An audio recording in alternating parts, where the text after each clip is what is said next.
ẹ máa ṣe ẹ̀yin alàgbà kọ́ràn ẹ bá ń kí gbogbo ọmọ nàìjíríà àtàwọn èèyàn yín tó wà ń lu òyìnbó gbogbo olólùfẹ́ yín ẹ kí wọn ẹ pẹ́ ẹ káàbọ̀. lórúkọ ọlọ́run mo kí gbogbo ẹ̀yin olólùfẹ́ mi o. àwọn náà ń kí yín. ẹ̀yin bàbá mi ẹ̀yin ìyá mi ẹ̀yin ẹ̀gbọ́n mi. éèbà. ẹ̀yin ọ̀rẹ́ mi. ẹ̀yin tẹ́ ẹ wà lẹ́yìn mi lẹ́yìn ọlọ́run tẹ́ ẹ jẹ́ kó gbà mí owó. láti ọdún tó ti pẹ́ sẹ́yìn. kábíyèsí. lẹ́yìn ọlọ́run ẹ̀yin máa ní. nígbà tó wà ẹ̀yin ni. nígbà tí ò sí ẹ̀yin ni. tó mojúbà ọlọ́run. ṣé dákà fún lódùmarè. ọwájú bẹ̀ ẹ̀yin ènìyàn. kábíyèsí ọlọ́run. lórúkọ ọlọ́run. gbogbo ibi tẹ́ ẹ ti ń nífẹ̀ẹ́ wa kò mà ní bàjẹ́. àmín. gbogbo ohun tẹ́ ẹ ti ń ronú lọ́kàn láti ṣe àti tẹ́ ẹ ti ṣe fún wa ọmọ aráyé ò mà ní bàjẹ́. àmín. èyí tẹ́yìn pàápàá lérò tẹ́ ẹ dáwọ́lé yóò ṣeé ṣe o. àmín. òkè lórúkọ ọlọ́run ẹ kú lé o. kàràn ń kíyín chief kàràn rèé lónìí ẹ mọ̀ mí lónìí ẹ̀mẹ́kùn àtúnjọ pàdé lónìí láti ọdún gbọ́n lókẹ́sàn wo la tiẹ̀ ti pàdé kàn náà àkúrẹ́ làákà ni àbí lálùpọ̀n àbí ti lálùpọ̀n làákà ni àbí tèkó mọ̀rẹ́tì ìjọ wọn ń ṣe tẹ́ ń jagun June 12 lọ́wọ́ tálàdé ní àwọn olórí burúkú wòwò àtúlélẹ̀ wọ́n jáwọ́ ya fíìmù ti wà níjọ́ náà lọ́hùn-ún mọ́lẹ̀ oṣù sí àfẹ́ntí ọ̀bá nílé báláyé kàrànkàrànkàràn bó o ní kàràn sí bẹ̀rẹ̀ bó o lẹ sí bẹ̀rẹ̀ tíátà náà. ẹ ṣe olótú ó pẹ́ díẹ̀ nígbà tí a wà láti kékeré ní ṣọ́ọ̀ṣì wa aráwọ̀ èèyàn wa tó máa ń ṣe eré nígbà Good Friday Jímọ̀ Rere nígbà Jíǹde nígbà Kérésì àtìgbà náà ni a ti ń torí bọ̀ wẹ́rẹ́wẹ́rẹ́ ó dé ṣùkú alákọ̀ọ́bẹ̀rẹ̀ ó sì kó mbẹ́ nígbà tó dé secondary school ó tún wọnú ẹ̀ lọ nígbà wa ṣe tán labara ní Center for Cultural Studies ní UNILAG lẹ́kọ̀ọ́ níbi símẹ́ǹtì gbé dunlẹ̀. a ṣe certificate course níbẹ̀. tẹ́ lọ kẹ́kọ̀ọ́ ijó. a lọ kẹ́kọ̀ọ́ ijó àdàfún àti stage eré orí ìtàgé. àtijọ́. nígbà tá a ṣe díẹ̀ ńbẹ̀ wọ́n fi wá síbẹ̀ tá à ń ṣiṣẹ́ lọ kò pẹ́ kò jìnnà wọ́n ní ká wá lọ sí University of Ife tó di Ọbáfẹ́mi Awólọ́wọ̀ University lónìí. ẹ jẹ́ ẹ̀kàwé tó wà ń. wọ́n gbìyànjú díẹ̀. abájọ tẹ èbó fi yọkùlùlù lẹ́nu yín ẹ̀ sólẹ̀. wọ́n gbìyànjú díẹ̀. nígbà ìsúdọ̀ ọ̀hún ọlọ́run tó bá wa ṣe àṣẹ diploma lórí directing acting àti báwo la ṣe lè ya sinimá. ok. nígbà tá a wá kó mbẹ tá a padà sílé nígbà tá a ń sọ yìí NTV ló sì wà. a máa ń ṣe 30 minutes program ní NTV lẹ́kọ̀ọ́. iléeṣẹ́ tẹlifíṣàn kan ṣoṣo ló wà lẹ́kọ̀ọ́ kan wà ń bàdàn. ọ̀dà ló kọ ìyá kọríkọrí àṣẹ kìkì àdúrà àkúrẹ́ nìyá ìwà kò sí mọ́lẹ̀ oṣù nù gbogbo wòlíì tí ń bẹ láyé bá a bá sì ń sọ̀rọ̀ nípa ìyá kọríkọrí mo lù lọ́ǹtẹ̀ẹ́nù gbogbo wòlíì obìnrin láyé ìyá kí lẹ́ẹ̀ fi ṣe kànáà lálejò kànáà ló dé yìí ó dé sí yín lọ́rùn ẹ máa tẹ̀ ẹ tẹ́ntẹ́ bá fi ṣe kànáà lálejò mọ́ ń bọ̀ ń bọ̀ gbowó lónìí o kànáà. inú mi ó dùn. tílẹ̀ ó mì inú mi ó dùn. ẹ̀ ń sọ ńlẹ̀. ní kúkúrú bàtà wa padà dé ó ti bọ́ sí àkókò Festac 77 àkópa nínú ẹ̀. ngbà àwọn ẹsẹsẹ bí mi nù 1977. ngbà àkópa. ǹjẹ́ January 177 kí ìyá mi kú lọ síbi tù ẹ̀ ń sọ ńlẹ̀. nígbà tí wàá kó ń bẹ̀ ọlọ́run wa ní ká máa rí iṣẹ́ yẹn ṣe. ká máa rí iṣẹ́ yẹn ṣe. bóyá sọ ṣáájú mo júbà ọlọ́run júbà ènìyàn tí n bá ń sọ̀rọ̀ gbèsè ayé mi àti iṣẹ́ tí mo yàn láàyò yìí. Investor BJ onímọ̀ kí n pẹ́ káàbọ̀. ààbọ̀ kí wọ́n. àwọn èèyàn ti dà sórí kinní yìí ojú pápá ti kún Ọlálékan Adéníjì Adétúnjí ní ìmọ̀ kí mo tún láyọ̀ Dorcas ọlẹ́ káàbọ̀ sórí ètò yìí o. kí wọ́n. ẹ bí ọ̀rọ̀ mi nígbà tí n bá sọ̀rọ̀ tí n bá dárúkọ àwọn èèyàn mẹ́rin wọ̀nyí ó dàbí pé mo dàbí olè àbọ́lọ́ṣà. ẹ wàá sọ̀rọ̀ òkè ni torí eléyìí ò lè dàbí èyí tí a máa ń nà sí yín lọ́ọ̀kan ṣé pé tẹ́ bá ṣe bá action pàù nìkan yóò dùn nù ẹ̀. á dàbí pọ́lọ́ṣà ni mí. á dàbí ọlọ́ṣà kẹrù ẹni lọ. ẹni àkọ́kọ́ lọ lọ́hùn. ó Olódùmarè. ọba tẹ́rí lẹ́gẹ́lẹ́gẹ́ ṣàgbéjì omi. bẹ́ẹ̀ ni bàbá. yes. ẹnì kejì nìyá tí mo ta rẹ̀ jáde. ìyá ayé tó bí àwọn ńkọ́. àwọn àjẹ́ ló pa wọ́n nǹkan bí ọdún méjì sẹ́yìn wọ́n sánkú ni. 2 years ago ìyá yín. wọ́n sánkú ni ìyá aládùúrà. kábíyèsí 107 ni wọ́n kú. àwọn àjẹ́ wọn try o àwọn àjẹ́ try o.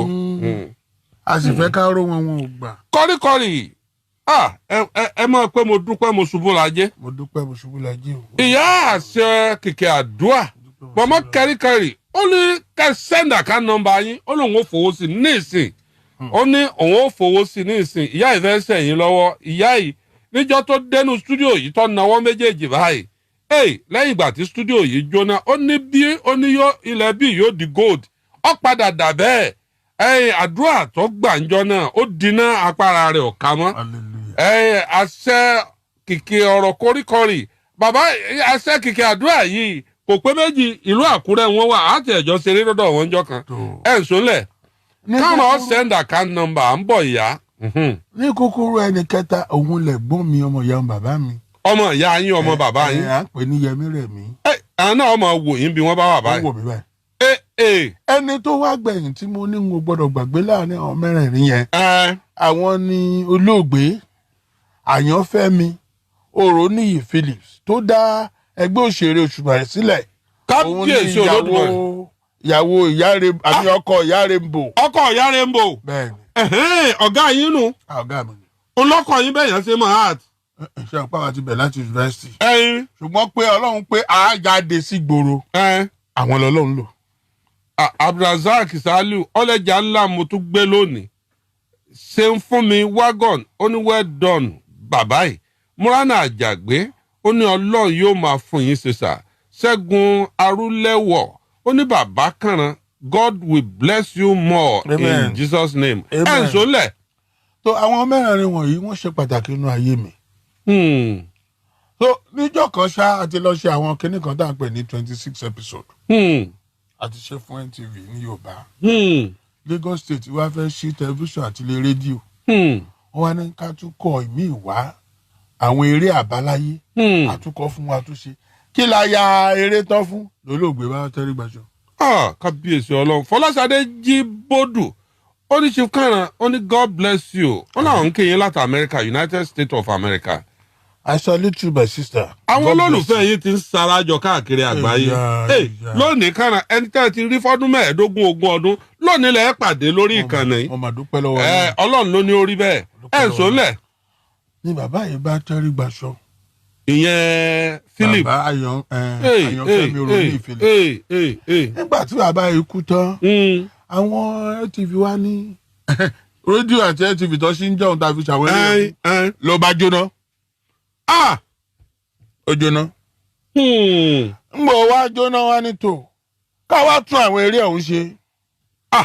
àwọn àwòrò ṣàṣà wá foríkorí wọ́n fi kùn lukùn. ẹni ló lè ṣe gbogbo àwọn róòlù tí Àyànfẹ́mi Òróníyì Phillips ń ṣe yẹn ẹni ló lè ṣe. wọ́n dán mi wò kì í ṣe tó ogun. Adésùnbọ̀ Johnson ó ní KS ló ń ti bá yín pàdé ó lóun tó mọ̀ yín lónìí òun mẹ́kùn. mo mà dúpẹ́ o. wọ́n ṣàdán mi wọ́n bá ní èmi ní kí n rè ṣe. Kànrán. Kànrán ọ̀hún. Aláàfin Kànrán. ó kọ Aláàfin ní jẹ́ bẹ́ẹ̀. Aláàfin Kànrán ni ọmọ Ọ̀dàràwú. ilẹ̀ ti rọ́. ọmọ Ọ̀dàràwú. ilẹ̀ ti rọ́. a mà dúpẹ́ lọ́wọ́ náà. ẹ̀ ń sọ́nlẹ̀. wọ́n àdá ṣeré yìí wọ́n wá fi ẹ̀ wọ́n ṣe ẹ̀ ní first Independence Day 1st of October lọ́dún náà. àwọn èèyàn jókòó sílé public holiday ni. wọ́n wo Aláàfin Kànrán ó dàbí àrà. lójú wọn. bàbá ikú bàbá yèyé. ọmọ òfò ọmọ àdábàálẹ̀ ọmọ àdábòde ọmọ kú ọmọ àrùn. bàbá mo sì fi làforí adé o. bàbá náà wo èèyàn ní ṣe eré bí mi báyìí. eré bí èmi báyìí tí sì ń sọtọ bàbá mi tó sì yege. nígbà mo kọ́kọ́ wáyé ń jò ní lọ́wọ́ ṣeré òun bí ìgbàjọ wà ń bẹ̀. ẹ̀ ń sọlẹ̀. bàbá sì fẹ́ràn mi kọ́lọ́ bàbá rẹ̀ wá jẹ́. my best actor Chief Kànrán. Kẹ́hìndé Adéyanjú ìyàwó rẹ̀ mọ̀ wà ń tòsí gbogbo ẹ̀yin obìnrin tẹ̀ ń sùúrù bò nù kínní tóun àti ìyàwó rẹ̀ ọmọ gbéyàwó rẹ̀ ládùúgbàgì wà mọ̀ ni. ìwọ̀n pa ìwọ̀n fẹ́ mi. Fádàrí Fọláṣadé ní bàbá Kànrán ẹ̀ káàbọ̀. gómìnà Babátúndé Adésìnláyọ̀ ó ní I remember a song your followers sang in a play. Kànràn àwa ò jagun mọ́. Ọmọọba ìjagun bí ẹrú. Kànràn àwa ò jagun mọ́. Adédàmọ́lá Adétọ́lá. Ó ní you are blessed, sir. Ẹ̀ ń sọ́nlẹ̀. Ní kúkúrú Ọlọ́run sì gbà fún wa lọ́jọ́ náà. Èmi náà mi ayé ó mọ̀run. Wọ́n fi sí OSRC, wọ́n fi sí OGTV, wọ́n fi sí ilé akéde. Káàkiri. Ayé sì gbà. Ọlọ́run pòun dé. Àtìgbà náà púpọ̀ nú àwọn èèyàn tí ẹ̀ wá mọ orúkọ wa àfi Kànràn. Àmọ́ orúkọ wa Kànràn ni wọ́n mọ̀ á sí. Àdúpẹ́ lọ́wọ́ yín ẹ̀yin èèyàn wa. Kábíyèsí Olódùmarè. Àlòyìn lọ́gọ̀ ẹnu torí lẹ́yìn Ọlọ́run ẹ̀yin ló kàn. Àdúpẹ́ pé òkun. Bọ́rọ̀ ni àjò wa ti rí. Káyọ̀dé Sunday ní níbo lẹ tí a wà láti jọ yìí. Náà ni mo bá wá bí lónìí. Bí tí mo wà láti jọ yìí ni mo bá wá bí lónìí. Ọ̀dà mò ń bọ̀ ná. Nínú àwọn eré tẹ́ ẹ ti ṣe ń eré wo lẹ mọ̀ pé ó gbé yín òkè jù nínú gbogbo eré tíátà tẹ́ ẹ ti ṣe láyé? Aláàfin Kànràn àti Èèwọ̀. Aláàfin Kànràn àti Èèwọ̀. Èèwọ̀ yẹn ta ló ṣe?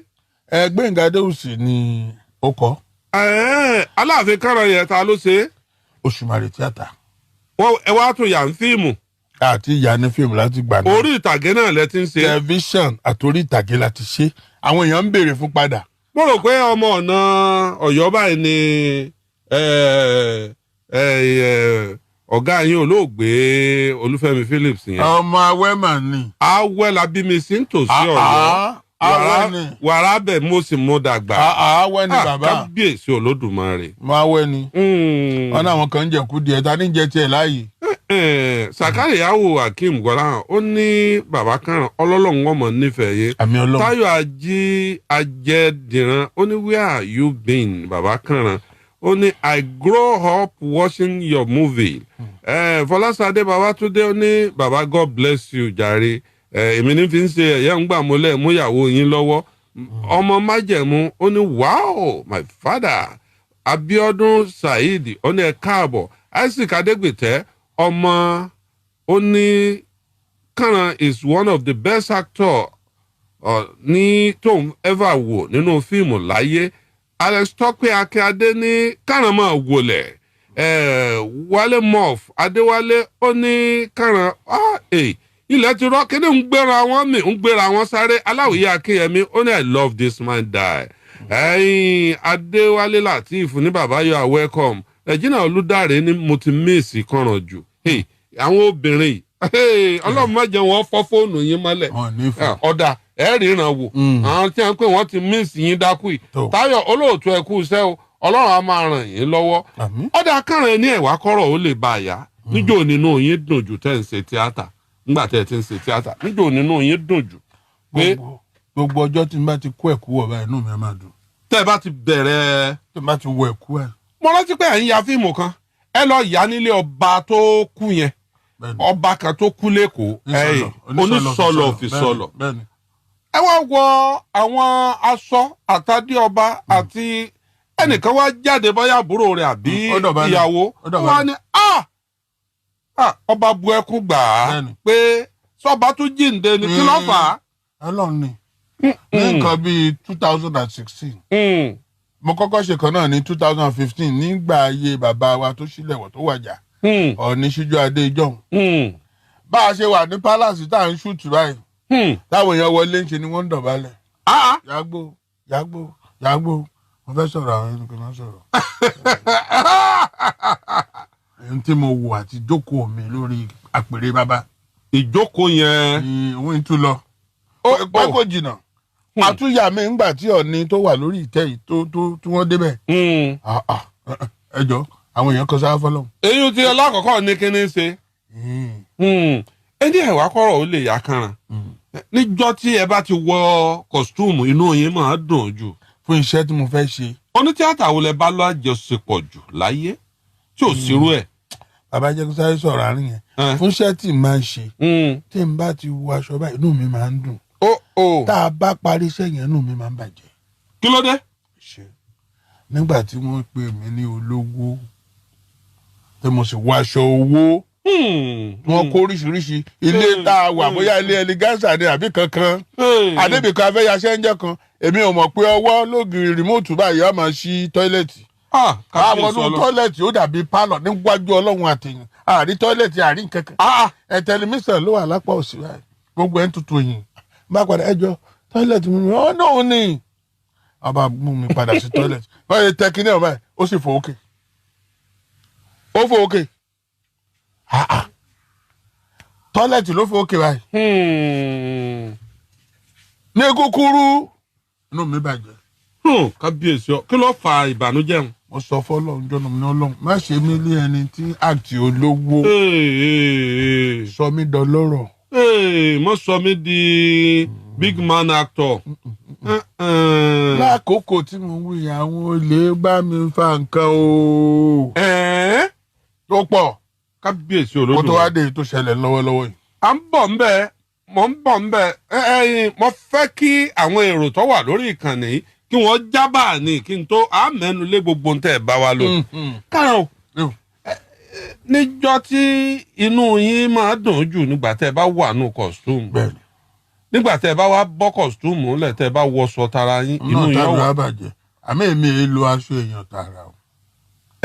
Sọtẹ́ ẹ bá rí lọ́rùn eégún tí eégún ni. Nínú fíìmù. Nínú fíìmù. Tí wọ́n bá ká sọ fún yín pé. ń e gbà. Kí ló dé? Lórí nígbà náà lọ́hùn wọ́n máa ń ya aṣọ lọ́dọ̀ dry cleaner. Pé kó lówó lò ó. Ẹni tó láṣọ òun àmọ́. Lórí èèyàn tó jẹ́ kò yé wa. Fìlà báyìí ń e gbàdé lórí èèyàn sí tèmi. Àwọn tó fà ń gbà náà nù. Tó fà ń gbà náà nù. Àwọn tó fa wàhálà nù. Ẹ̀yin Àtàlàdé ẹ mú nǹkan lẹ̀ o. Ǹjẹ́ ẹ lè rántí iye fíìmù tẹ́ bá Làdé sí láyé? Ọmọọba Làdé Arómiré tó dolóògbé. Kọ́lọ́hún fọ̀rùn kẹ́. Àbúrò yín. Kọ́lọ́hún fọ̀rùn kẹ́. Ọmọ láìkì kan ràn. Kọ́lọ́hún fọ̀rùn kẹ́. Ọmọ ni. Fíìmù wo lẹ kọ́kọ́ bá yà ná? Aya adùn. Òwúrọ̀ lọ́jọ́. Ìyàwó ọ̀gẹ̀sìgé. Ọ̀pọ̀ àjẹyà fíìmù more than 100. Ó lé lọ́gọ́rùn-ún fíìmù. Ó lé lọ́gọ́rùn-ún tá a jọ yà náà. Tí sì máa ń gbé sára fún Ọlọ́run tí n bá ti wẹ̀kú tán. Pé mo dúpẹ́ pé n ò sọ jàrà. Ẹ wo mo fi ìṣẹ̀ṣe àti Jésù àti Olódùmarè búra ọmọlúàbí ni. Òun ńlá Làdé. Mo fi eré orí ìtàgé búra ọmọlúàbí ni. Kábíyèsí Ọlọ́run. Èèyàn nu. Tábàkáyé fíìmù tẹ́ ti ṣe yọ́mọ̀ ti fẹ́ẹ̀ tó yóò lé lọ́gọ́rùn-ún báyìí. Nígbà lẹ́yìn àti Làdé nìkan ṣe 100 fíìmù. Ṣé èyí tí mo kọ àbí èyí tí mo bá wọn yà mí? Fíìmù tí ẹ jọ gbogbo fíìmù tójú yín hàn bẹ́ẹ̀ báyìí. Ó fẹ́ tó 1,000 àti àbọ̀. 1,500. Ká mú celluloid. Ká mú fíìmù. Ká mú reverser. Àwọn fíìmù ara ògiri tẹ́ ẹ ti tójú yín wà ń bẹ́ẹ̀ tó mélòó? Ìyẹn ju 3 sí 4 lọ. Irú àwọn fíìmù ara ògiri ẹ máa kà á. Tẹ́ ẹ wà nú ẹ̀. Apẹ̀kan ní Oṣé Ṣàngó. Oṣé Ṣàngó, yes. Apẹ̀kan ní Ìlú Le. Ìlú Le, yes. Apẹ̀kan ní Ọjọ́ Ńlá. Ẹni ní kí n bí yín Abdul-Jalili oníṣẹ́ àti mọ́ ni ó lóun ò rí yín mọ́. Ìdí tí ìfi àti tẹ́ ìfiri mi náà la bá wà yìí. Kábíyèsí ẹ̀rọ yẹ ń kánjú Aláàfin òrebi kan. Bùsáyọ̀ Ọláìtàn ó ní bàbá kan ẹ máa túbọ̀ dàgbà jù báyìí lọ lágbára Ọlọ́run. Wọ́n dàgbà ọmọdé ni mí o, wọ́n dàgbà o. Akínfẹ́ńwá Sẹ̀míù ó ní bàbá kan is the most talented perfect actor. Sóríyànlá Michael ó ní miss you.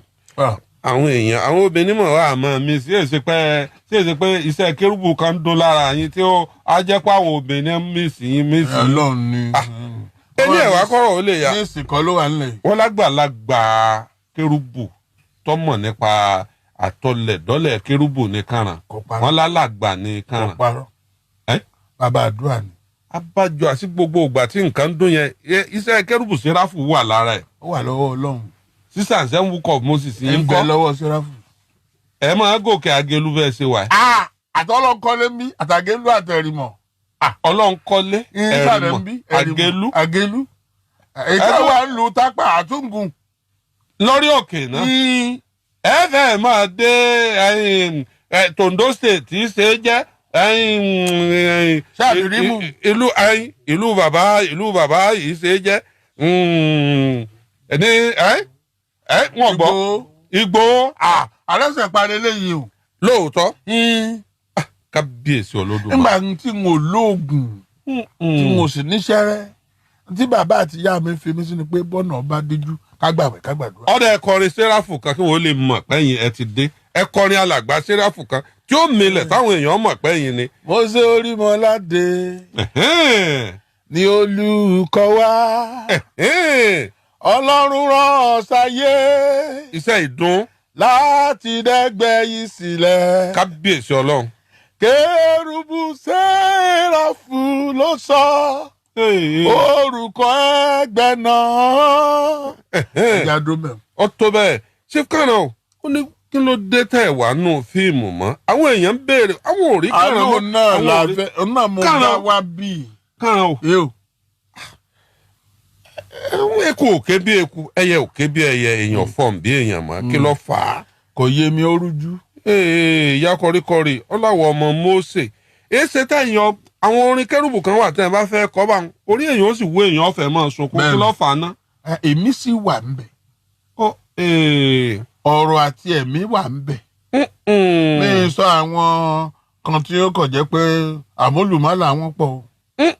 báwọn ọmọ tá a bí sínú Kérúbù Séráfù àbúrò mi kan bẹ́ẹ̀ ń lu Ìbàdàn ayé ń bú Mósè wọ́n ń pè àtàwọn kan bẹ́ẹ̀. Ọlákúnmi ó ní òun ò rí yín ní Èbúté Mẹ́ta mọ́ ó ní sèse pé ẹ ti kó kúrò ládùúgbò bẹ́ẹ̀ mu.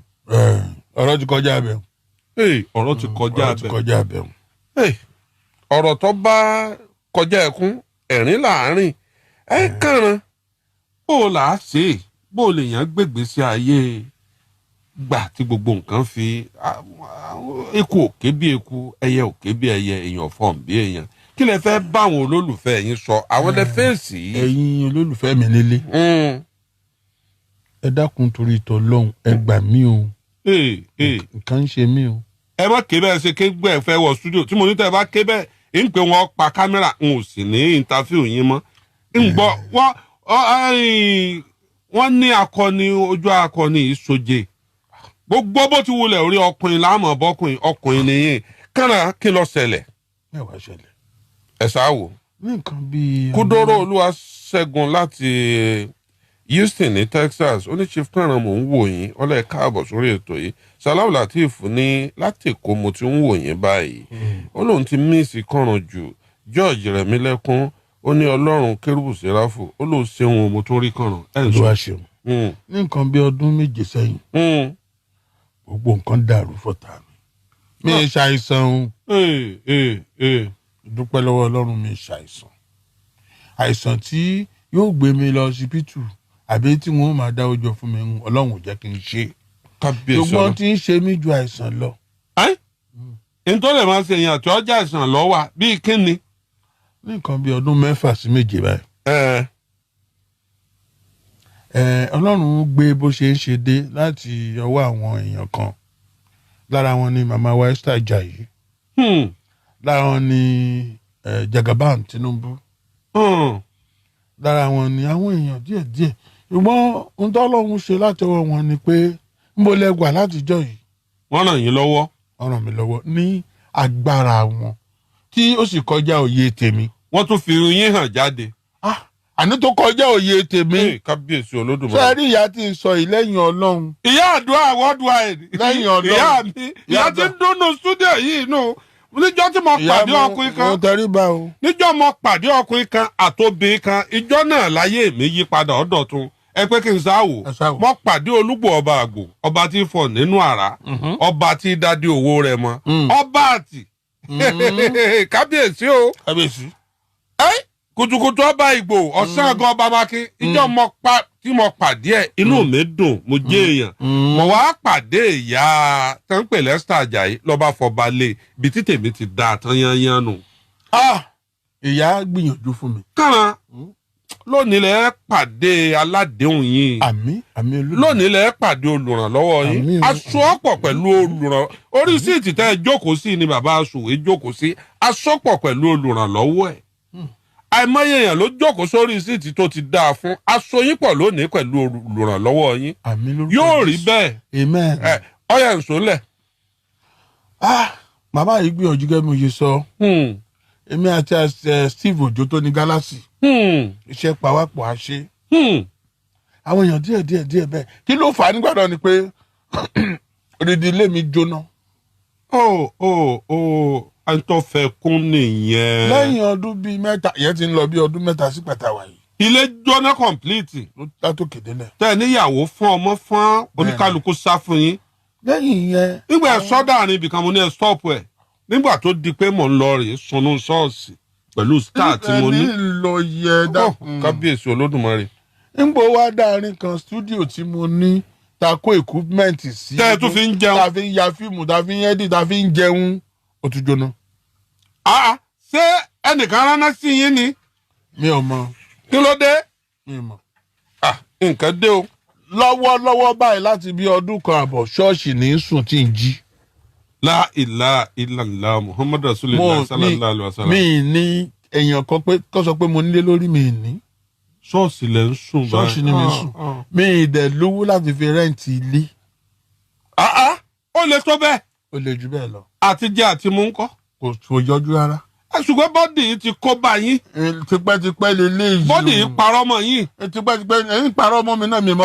ṣe wá jò. ẹ lọ́ọ̀ ni ò jẹ́ ń jo. kábíyèsí olódùmarè. lọ́ọ̀ ni ò jẹ́ ń jo.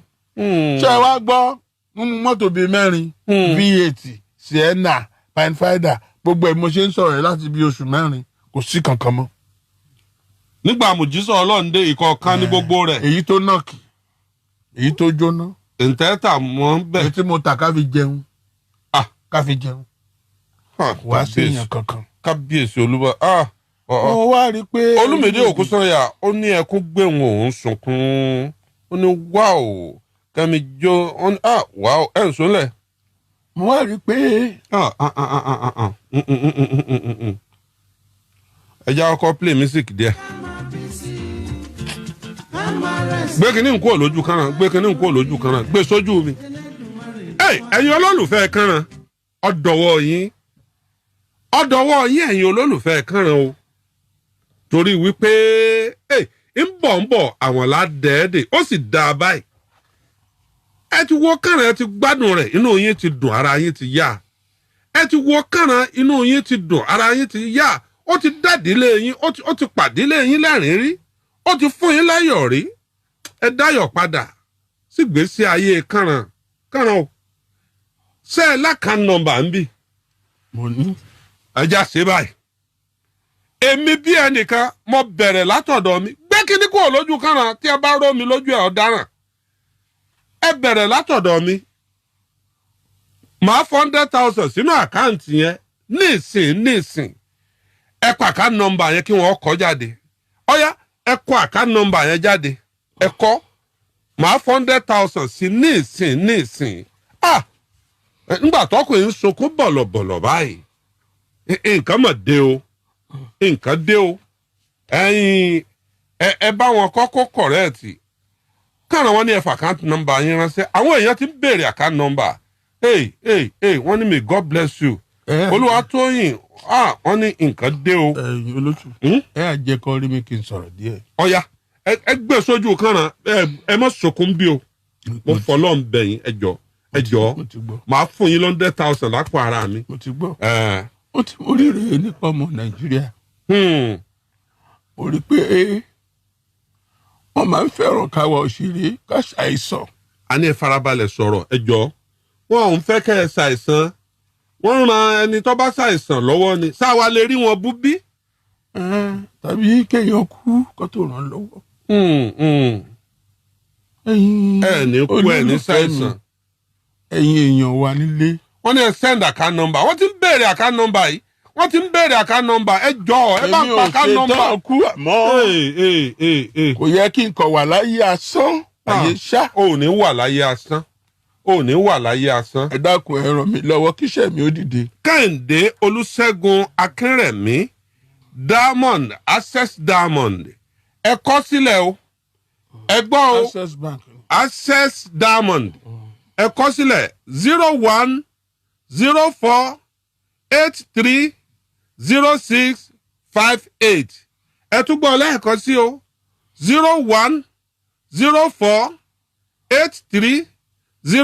0104830658 Kẹ́hìndé Olúṣẹ́gun Akínrẹ̀mí ó ní àkáǹtì nọ́mbà jọ admin bá ń bá wọn tẹ̀ bá ń bá tẹ̀ ẹ máa wojú òpó fóònù ọ̀ndà fóònù táka nọ́mbà wà ń bẹ̀ dà ẹ mú fóònù ọ̀hún wá owó ọmọ wọbẹ̀ ní ìsìn ọ̀yá ẹ tẹ̀ jáde ẹ fún wọn kí wọ́n tẹ̀ jáde ẹ gbọ́ àkáǹtì nọ́mbà yẹn lẹ́ẹ̀kan sí o Kẹ́hìndé Olúṣẹ́gun Akínrẹ̀mí Diamond Asset àbí Access Diamond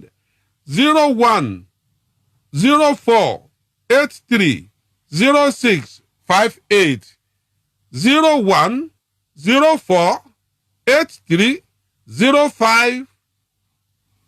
0104830658 ẹ má bínú o mo sì pé Kẹ́hìndé Olúṣẹ́gun Akínrẹ̀mí ìyẹn ni Chief Kanran Access Diamond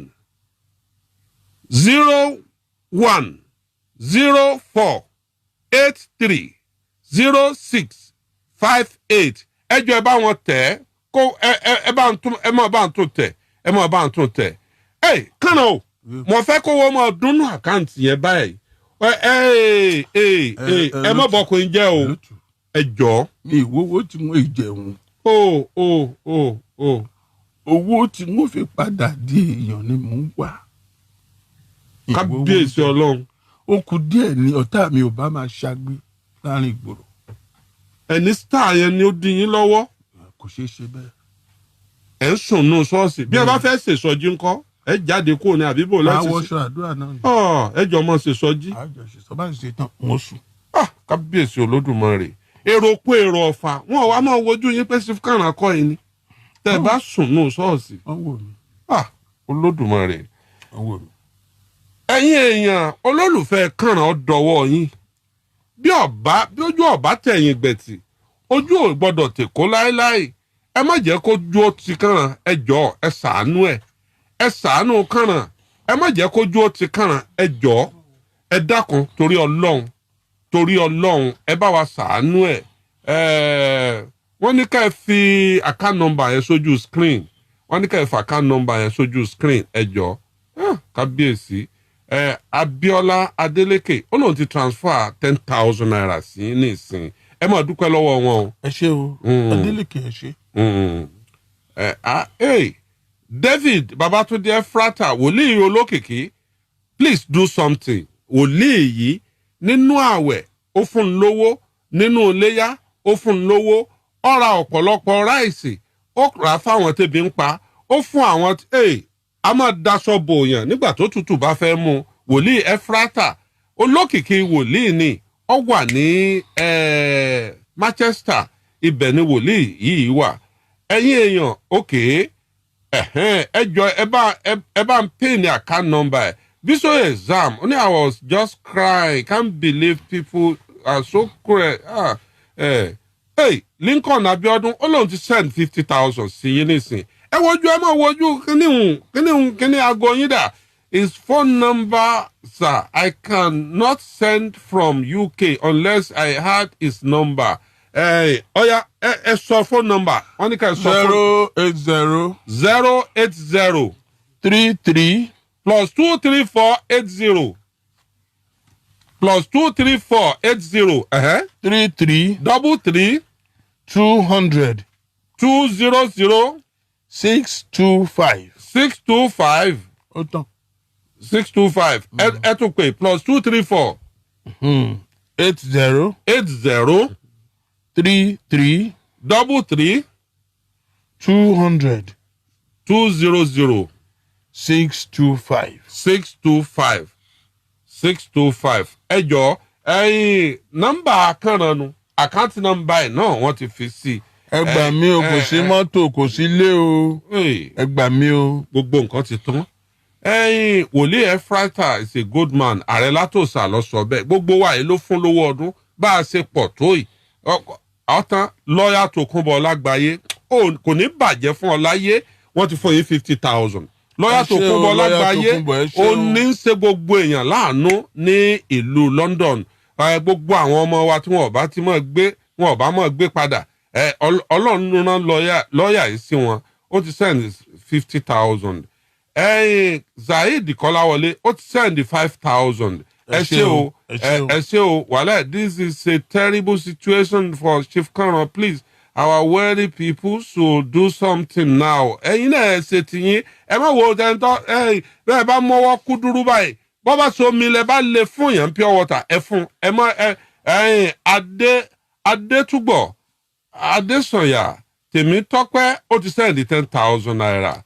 Aṣáájú Muhammed àwọn èèyàn wọ́n ti ń bá yín tún tẹ̀ wọ́n ti ń tún tẹ̀. Owó ìyá kọríkọrì ni mò ń retí báyìí. Owó ìyá kọríkọrì mò ń retí owó Tèmítọ́pẹ́ Adéníyì please sir don't think God please sir don't think God is in control. Wọ́n ní ẹ má ronú ọmọ arúgbó ọjọ́ Táíwò Adégbìtẹ́ ti fi 15,000 sí sọwọ́ sí yín. My advice to him, money cannot solve his problem. Let him go for deliverance. Let him go to Prophet Ephratas, Prophet Caleb, Baba AK-47, Baba Ṣebí Ọba ìyá òun náà tún mú tiẹ̀ wá. Wípé kìí sowó nìkan. Àánú Olúwapọ̀, lọ́yà Tòkunbọ̀, God bless you. Ògúnṣọlá Táíwò, wọ́n ní kẹ́ send a candidate. Tayo Akins wọ́n náà ti change àwọn ti send 5,000 naira sí Adébáyọ̀ Bíọ́dún Joshua Akim ti send 10,000 naira. Sir, I have your account detail. I will transfer something in now. Ọláyínká Zulaimon ó ní Access Bank. Martins Lawrence ó ní thanks to lawyer Tokunbo. Send me your account. Send me his account details. Prophet Martins. Oya, ẹ bá mi type account number yẹn o. Account number Ṣẹ́gun Olúṣẹ́gun Akínrẹ̀mí. Kẹ́hìndé Olúṣẹ́gun Akínrẹ̀mí. Diamond Asset 01 04 83 0658 01 04 83 0658 Kẹ́hìndé Olúṣẹ́gun Akínrẹ̀mí Diamond Asset. Ẹ jọ̀ọ́ ẹ má bá a fowó sí i. Ìyá kọríkọrì mò ń retí details mò ń retí mo yọ̀ nínú Olúwa Kàsálí ó lóun ti send 10,000 naira sí yín. Chief Kànràn yes àwọn èèyàn ti ń bá yín rè type account number yẹn. Let's appreciate this man. Ẹnìkan ti send 100,000 Evangelist Ayọ̀mídé ó ti send 100,000 sí yín. Chief Kànràn ó ní ẹ káàbọ̀. Jimoh Aiza, may Allah reward you. Amen. Go to any of those 3 prophets for the. Ẹ ṣe sà gbogbo ẹ̀ náà wọ́n lọ síwájú owó náà kí wọ́n èrè epo lọ ọ̀dọ̀ prophet ọmọlẹ̀yẹ. Ṣé mọ́tò wà táyà lọ? Bọ́dì yìí sì ṣòro gbé gorí ọ̀kadà tọ́kadà bá sọ̀rọ̀ ẹni ìmọ́lẹ̀ gan. You need serious deliverance. Thank you. Ìràwọ̀ ọ̀sán Ọláyíwọlá Sulaimon, the Lord will make a way for you. God is in control. Ajia Titilayo Adisa is watching. Bukola Odebi, please can you say what's happening again? Ẹ lọ wò tá a bá parí program ẹ lọ tún wọn ò lè mọ tún story sọ. Dìran Lambert 5,000. Ruben Emmanuel, God bless. Valentine Ilelaboye, Baba need help. Bola Jola also, God will meet you at the point. Sẹ́rí ntọ́ wúlò fún wa gan lásìkò yìí jù. Ẹ̀yin olólùfẹ́ Kànràn àfi tá a bá ń tara wa jẹ lóko. Ntọ́ wúlò fún Kànràn lásìkò yìí àdúrà kọ́ o. Àdúrà ẹgbẹ̀rún ìdọ̀bálẹ̀. Ìtọ́wọ́ ṣe ẹgbẹ̀rún ìdọ̀bálẹ̀ ọ̀ràn o. Bọ́ ẹ pé 5,000 ló ní àbí 10,000 ìyẹn ni kò fún Kànràn. Àwa ń júwe ilé prọfẹ̀tì ó ń gan àgbà wòlíì. Bókùn bá fẹ́ gbé èèyàn lẹ́sẹ̀ sọ́mọ wòlíì ni. Ọ̀rọ̀ Kànràn dàbí ẹni tó bọ́nú odò ọmọ kékeré tó jánú odò tí wàá ń dì í mọ́ràwé tí dì í mọ́ pépà tí ń sàn lọ lójú odò pé bọ́yá ni ó gbé wọn. Ló bá wá lónìí ntọ́ mágbàlagbà tí ń sunkún wọ̀rù lẹ́nu ọ̀nà tí tí mo ní kàrán ẹ gbọ́dọ̀ bọ́kùnrin jẹ́ ọ padà bọ́kùnrin ọ̀hún jẹ́ ẹ dákun torí Ọlọ́run ẹ̀yin olólùfẹ́ kàrán ọ̀dọ̀wọ́ yín lónìí ní mọ̀ báwọn olólùfẹ́ rẹ ṣe láìkì rẹ tó lónìí ní mọ̀ bóyá ẹ láìkì kàrán bóyá ẹ kàn láìkì kẹ́ ẹ mọ̀ wéré rẹ̀ lásán ni please summarize what's happening. Ọláyíwọlá Ọ̀sìn engineer Fápúrọ̀ Moses Ọmọládé kàrán please think less wọ́n ní kẹ́ yé ronú Ògúnṣọlá Táíwò wọ́n láwọn ti transfer owó sọ yẹ o Chief Kàrán God will see you through Jimoh Isaac may God return all your lost glory Ìràwọ̀ please pastor pray for him I just send a little token to you 10,000 naira Tijani. Thank you. No I just send a little token Ààrẹ Kọ́láwọlé TJ ó lóun ti send 10,000 naira. Atọ́lágbé send 5,000 àwọn olólùfẹ́ yín gan-an nù tó nífẹ̀ẹ́ yín ẹlòmíì kò ní ju 20,000 lọ́hùn ó sì send 5,000 bẹ́ẹ̀ Adébímpé Blessing ti send 20,000 sí yín for your people that just join us please tell us again ọ̀dà kàrán wọ́n ní ẹ̀ tún ṣàlàyé bẹ́ẹ̀ ṣe ṣàlàyé lẹ́ẹ̀kan gbogbo ń tó ṣẹlẹ̀ sí yín wọ́n ní ẹ ṣàlàyé bó ṣe ṣàlàyé ẹ má wàá sunkún mọ́ fọlọ́run bẹ̀ yín ẹ jọ̀ọ́ torí Ọlọ́run torí Olódùmarè. ní nǹkan bíi ọdún mẹ́fà sẹ́yìn. Ògúnṣọlá Táíwò ó ti send 100,000 sí yín. mo ṣe ní nǹkan bíi 6-7 years ago. gbogbo nǹkan dàrú fún ọ̀tá mi. mi ń ṣàìsàn. David Efrata wòlíì tí mò ń sọ lẹ́ẹ̀kan ó ní ẹ bá 50,000 ní àkáǹtì yín sìn ó ti send ẹ̀ ó ní dààmú ibi tó bá wà àdúrà rẹ̀ ọmọ gbà. gbogbo nǹkan dàrú ilé mi jóná ìyàwó tí mo ń fẹ́ nígbà náà ó lọ ó ní breast of cancer ó kú cancer of the breast ló pa ó kú àròwó fi ṣòkú ọpẹ́lọpẹ́ àwọn àna ọpẹ́lọpẹ́ ẹ̀yà Esther tó sẹ́ndí 500,000 sí mi nígbà náà. tẹ́ ẹ fi sìnkú ẹ̀. tàbí sìnkú. ńgbà tó wá yá ilé jóná sẹ̀ ńgbà tó tún yá gbogbo mọ́tò èyí tó knock. Bọ́láńlé Ọmọlára sẹ́ndí 10,000. wọ́n ṣe mọ́tò mi bíi mẹ́rin V8 mi ó knock tó ní mara engine 750 tí mi dẹ̀ ní 70,000 lákàntù. ó di títà. ó di títà torí àti jẹun. Ahmed Ààrẹ Látòsà àbúrò mi ó ti send owó sí i ó ló kéré oníṣùgbọ́n ẹ̀bùn gbà bẹ́ẹ̀ ọ̀ya 10,000 ní òjò ọmọ bí ó sì sọ. sẹ́ẹ̀nà mi mo lọ fi yáwó ńgbà tá à ń ṣiṣẹ́ mi ìrówó èlé sọ padà àwọn olówó èlé gba sẹ́ẹ̀nà lọ́wọ́ mi. kábíyèsí Simon Adébísí 5,000 naira. wọ́n ṣe. Akínrótìmí Akínwùmí ó ti send 5,000. wọ́n ṣe. Pathfinder mi ìyẹn jóná ni. gbogbo mọ́tò ṣe lọ ni. ṣé mo wà lórí afẹ́fẹ́. yes mo ń gbọ́.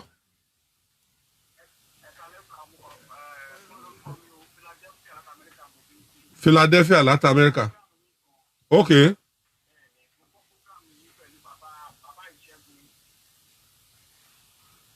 ẹ jọ̀ọ́ pè mí padà mo wà lórí ètò àwọn ará Philadelphia ní ẹ̀ ń sólẹ̀. nígbà tí àwọn mọ́tò yìí jóná àti tó knock àti èyí tá a lọ fi yáwó èlé tá a rówó dá padà tá a fi jẹun kò pẹ́ kò jìnnà mi ìrówó ilé san mọ́ mo kúrò nílé nígbà tí mo kúrò nílé mo wà ní church. Ọláwálé ní kẹjọ kẹ mọ sunkún mọ́ ó ní kẹ stop crying ẹ ń sọlẹ. láti bí ọdún méjì sí. martin 5,000. chọ́ọ̀chì ni mò ń jí torí mi ní ilé lórí mi nílẹ̀ mi nílé mi ní owó tí mo lè fi rẹ́ǹtì lé. Paris Covenant 10,690 àwọn ọmọ ìjọ yẹn ti send ẹ̀ sí yín sìn. Midi ó ní kẹ́ send account number wọ́n fẹ́ fowó gidi sí i. ẹ̀ ń ṣe. mi nílé lórí mọ́ mi ní mọ́tò kankan. àwọn wọ̀rú Kàrán tó ti ní star láyé olókìkí ayé olókìkí ọ̀run ọwọ́ adẹni tí ń sùn ṣọ́ọ̀ṣì láti bí oṣù kẹrin ọdún méjì. kábíyèsí Olódùmarè. gbogbo equipment ta kó jọ ta fi ń ṣiṣẹ́ ìyẹn náà jóná mọ́fíìsì. kábíyèsí Olódùmarè. ẹ gbà mí mi nírètí kankan yàtọ̀ sẹ́yìn olólùfẹ́ mi àtọlọ́hun. díẹ̀ ló kù kí n kàn gbé bára kí n máa káàkiri ni. lákòókò kan níṣe là ń parọ́ ká tó jẹun. ẹni ẹ̀ lérò oorun sùn ẹni tó bá ti di aago 12 báyìí lẹ́ẹ̀ ti yájú. bí mo ṣe wà yìí. ẹlẹ́wàá yìí má dùn. tí wọ́n bá fi ọwọ́ kan ara mi tó bá gbé omi tútù sí áwò oorun kẹ̀. ní ìjọ kan ẹlẹ́wàá yìí má dùn à. bp mi wọ 450 àwọn dókítà ní general hospital ní àwọn òrírò ẹ̀rí òkú ló yẹ kó gbé wọ hospital yẹn. bp mi wọ 450. Fatai Adeleke ó lóun just send 10,000 naira sí. wọ́n ṣe é mo dúpẹ́ o. ohun tí mo wá ń béèrè lọ́wọ́ àwọn ọmọ nàìjíríà sì ni pé mo fẹ́ ní ilé lórí mo fẹ́ ní equipment tí wọ́n máa fi ṣiṣẹ́ tó bá máa mú wálé fún mi. kìí sọ oúnjẹ sá. kẹ́sì ní mọ́tò míì. kìí ní mọ́tò míì táfi máa rìn kiri ṣiṣẹ́. tí mo wá síwájú gbogbo ọmọ nàìjíríà tó òkè òkun gbogbo aláwọ̀ funfun rèé o ẹ gbà mí o. Hey, Kavila, only Daddy, please stop crying. I cannot solve. God will solve your problem. Amen. Only crying cannot solve your problem. More blessing to all the people that send you money. God bless. Amen. Please send me the account details. Ẹ jọ̀ọ́ ẹ bá mi máa tún account number yẹn tẹ̀. Account number akọ̀ràn ó ní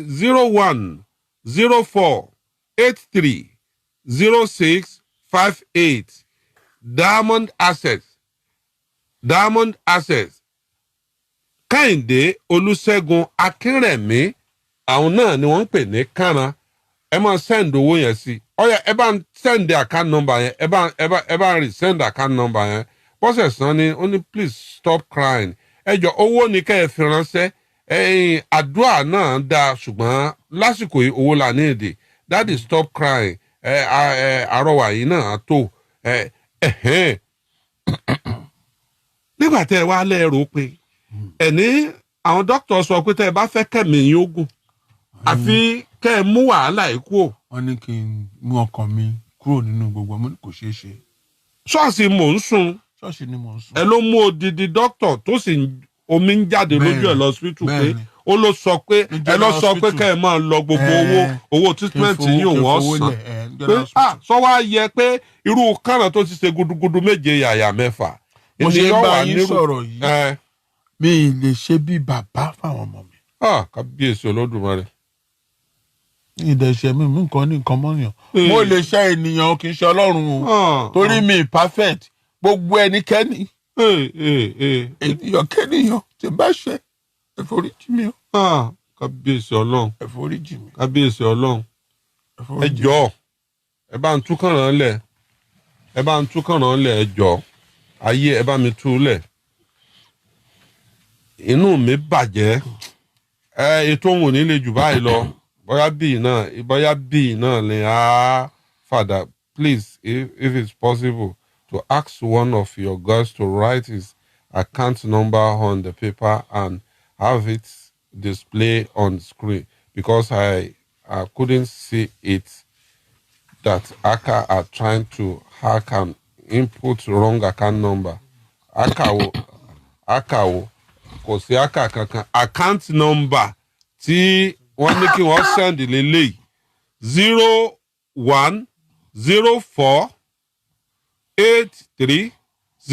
0104830658 ẹ kọ ọ́ lẹ̀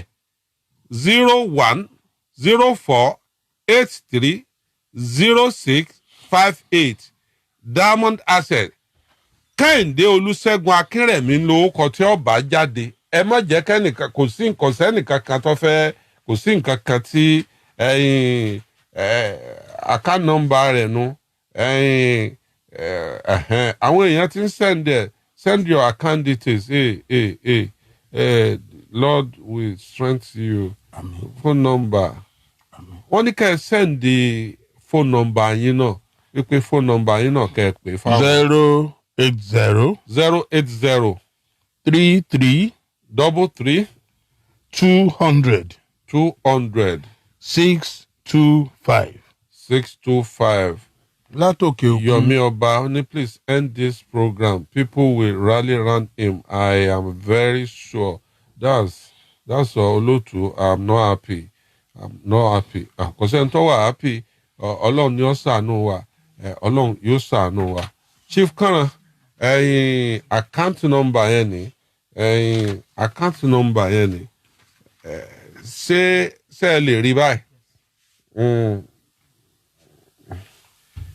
Ẹ bá wọn gbé báwọn. Ẹ bá wọn gbé báyìí. Sẹ́yìn rí. Ẹ bá wọn gbé. I have sent money. Kẹ́hìndé. Zita Ṣọlá Ìkómọ́pàyé. So sad. Muibat Abosede. Account number is paying already. Yes. Nígbà àwọn àtúnika kọ́ nù pépà ńkọ́. Kí la fẹ́ ṣe sí? Kọ̀ á jáde dáadáa o. Bó ṣe ṣe ń kọ àwọn èèyàn rí dáadáa o. Wọ́n rí account details yẹn o.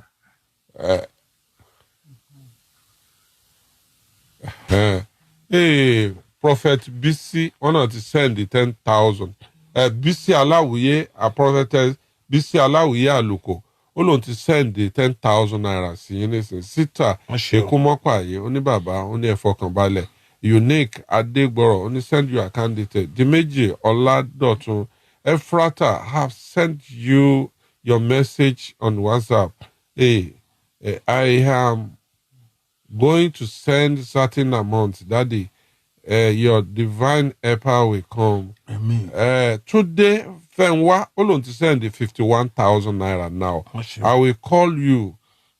Please remove what you have written. Why? Bola Abiodun, God bless you and protect you, sir. Some phone will not show Access Diamond. They can send it to Access Bank directly. Okay. Yes. Access Bank. Access Bank. Sola Funke Sotunbi Oni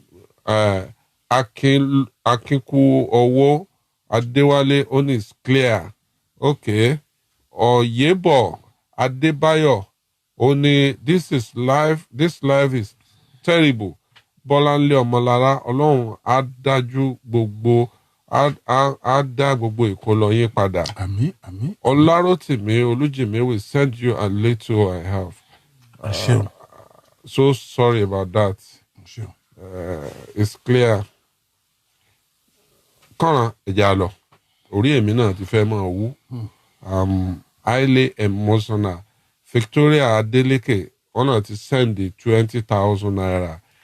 Àwọn èèyàn ti ń send owó ẹ wò ẹ máa lọ wọ́n máa send owó sí yín wọ́n máa send owó ẹ máa rówó ń bẹ̀ ẹ dúpẹ́ lọ́wọ́ gbogbo àwọn tí wọ́n send owó sí yín tó bá di ìwòye next week lágbára Ọlọ́run mo fẹ́ kẹ́ ẹ padà wá dúpẹ́ á kọ gbogbo kan jáde ẹ sì dúpẹ́ lọ́wọ́ wọn àwọn tó ti send owó sí yín a dúpẹ́ o ẹ ṣé pọ̀.